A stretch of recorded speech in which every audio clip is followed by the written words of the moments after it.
Bonjour à tous, c'est Mehdi Baptiste. Alors pour ceux qui ne me connaissent pas, j'aide les gens à devenir fiers et libres en arrêtant de fumer pour de bon. Et ça sans ressentir le stress, l'envie ou le manque. Et dans cette vidéo, on va aborder un sujet qui revient souvent, une thématique qui revient souvent lorsqu'on arrête de fumer, c'est comment résister à l'envie de fumer. Si vous vous posez cette question, à savoir comment résister à l'envie de fumer, c'est que quelque part vous avez déjà entamé votre arrêt ou bien vous pensez à arrêter. Mais pour autant, vous continuez de fumer. D'ailleurs, je ne sais pas quelle est votre consommation. Je ne sais pas si vous fumez de manière plutôt modérée ou si vous fumez beaucoup.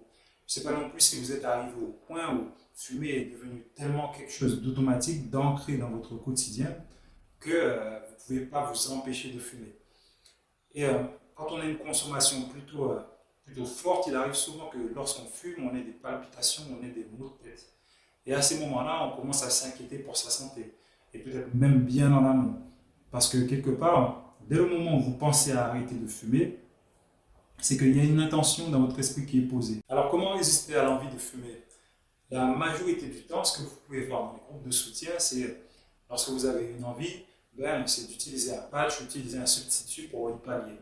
Ou bien de résister, de patienter que l'envie passe ou encore d'occuper votre esprit à faire quelque chose de complètement différent. Et ne pas prêter attention à justement à cette envie de fumer, quelque part, ça pourrait ruiner votre arrêt du tabac. Et ça, dès le moment où vous comprenez que l'envie de fumer, c'est pas quelque chose contre lequel, c'est moins quelque chose contre lequel vous devez lutter qu'un signal de la partie la plus automatique de vous-même, la partie inconsciente qui entretient encore ce comportement de fumeur. Avant d'aller plus loin, j'aimerais vous rappeler qu'au niveau de votre esprit, il y a deux parties. On peut dire qu'il y a une partie consciente et il y a une partie inconsciente. Par exemple, pendant que vous êtes en train de m'écouter, vous pouvez avoir votre attention sur moi et pour autant, en tâche de fond, vous continuez de respirer, le rythme de votre circulation continue d'être maintenu, votre cœur continue de palpiter.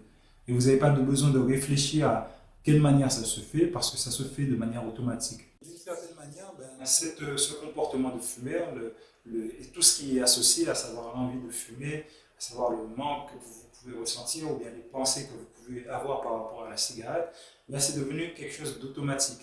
Quelque chose d'automatique en contraste avec la première fois où vous avez pris une cigarette, où là, vous crapotiez, ou vous n'aimiez pas forcément le goût, ou ça vous était jamais passé à l'esprit. Mais là, maintenant, vous l'avez fait tellement, vous avez tellement entretenu ce comportement-là, que c'est ancré au niveau de votre esprit et que c'est une question d'habitude, c'est un programme qui se déclenche de manière automatique.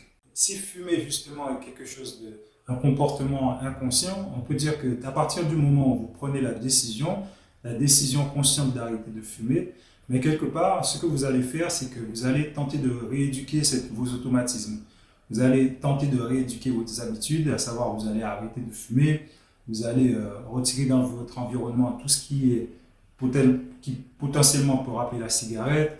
Vous allez faire des choses justement qui tendent plus vers votre bien-être que ce que vous faisiez avant, par exemple du sport, etc. Et donc du coup, c'est comme si vous rééduquiez une habitude inconsciente.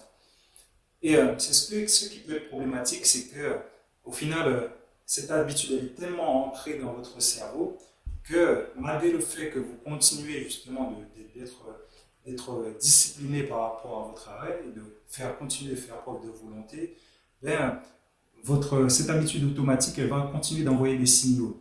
Et des signaux parce qu'elle continue de se perpétuer au niveau de votre esprit. Et ces signaux, ça va être l'envie, ça va être du stress aussi, ça peut être aussi même de l'irritabilité, plein de types de symptômes, ça peut être des troubles du sommeil ou bien même vos pensées qui sont complètement dirigées vers la cigarette malgré le fait justement que vous avez arrêté. Comme je vous disais, si vous sentez toujours ces envies, c'est que quelque part, c'est un signal que ce comportement automatique, ce comportement de fumeur, il n'est pas totalement enrayé au niveau de votre esprit. Il y a quelque chose qui est toujours connecté à ça, qui fait que ça se déclenche. Et ce que vous pouvez faire, bien sûr, c'est continuer d'être discipliné dans votre arrêt du tabac, c'est de continuer d'être patient, parce que la force justement d'entretenir de nouveaux comportements, cette envie, elle va disparaître. Mais ce qui est problématique, c'est que ressentir ces envies, ce stress, ce manque, ça peut ruiner votre arrêt, ça peut vous emmener à rechuter.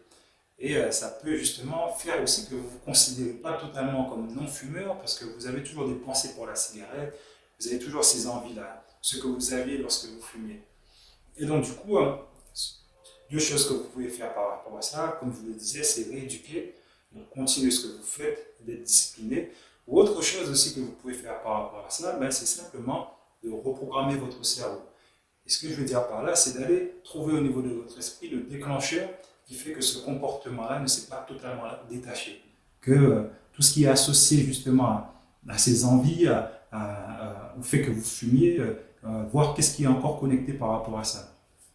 Et d'ailleurs, c'est quelque chose que je propose dans mes accompagnements. Alors, ne pas écouter cette envie, ce signal, et de voir qu'est-ce qu'il vous dit, qu'est-ce qu'il dit de ce comportement qui est encore ancré dans votre esprit, ben, ça peut, à certains moments, ruiner votre arrêt. À savoir que ça peut créer des envies encore de plus en plus fortes, et ça peut aussi faire que votre arrêt du tabac, vous le viviez toujours comme une sorte de lutte perpétuelle, comme une sorte de combat qui ne s'arrête jamais. Et que chaque jour, ben, vous comptiez vos victoires, mais vous êtes toujours votre esprit est toujours concentré sur le fait justement de ne pas succomber à la tentation. Et donc du coup, si c'est une problématique qui vous touche et que vous êtes actuellement, vous avez des difficultés actuellement par rapport à ça, ben vous pouvez aller plus loin en réservant votre appel découvert via le lien qui se trouve juste en dessous de la vidéo.